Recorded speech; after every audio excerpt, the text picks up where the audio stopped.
I lost my most prized lighter years ago, the world's largest lighter, and when I finally found it again, it was rusted, destroyed, and barely even open, so I decided to restore it.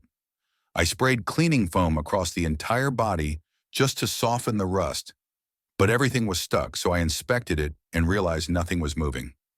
I gently tapped the ignition section with a small hammer to loosen the mechanism, then pinned the lighter to a holder and used a screwdriver to remove the outer cover. Inside there was old rusted cotton, so I used tweezers to pull everything out piece by piece until the inside was completely empty. Next, I placed the body on a work surface and removed the hinge pin that lets the lid open and close, separating the lid from the main body. Then I used a precision electric screwdriver to remove the screw deep inside the lighter and took out the gas valve and the flint wheel, the piece your thumb spins to ignite the flame. Once everything was dismantled, I used a stiff detailing brush to scrub loose rust, then applied heat with a heat gun to lift deeper rust on the metal. All the small parts went into a jar with abrasive cleaning media, turning it into a tiny cleaning tumbler. I attached it to a drill and let it spin like a mini washing machine.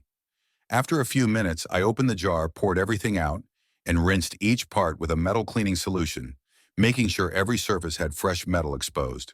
Then I wiped every part with tissue and used a fine file to reshape and smooth each surface, followed by a polishing wheel to shine the lighter body again. I brushed the edges, clean, sharpened, worn corners, and sanded the body with sandpaper and oxide paper until the metal was smooth and bright.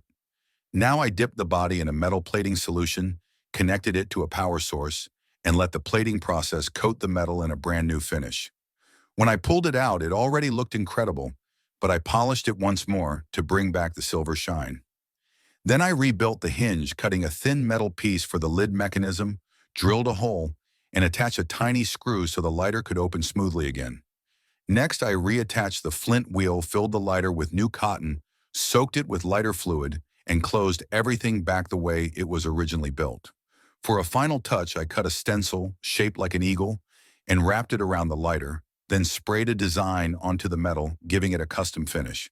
And just like that, the world's largest lighter came back from rusted history to a fully restored working piece. Tell me if I did a great job, and don't forget to like and subscribe for more restorations.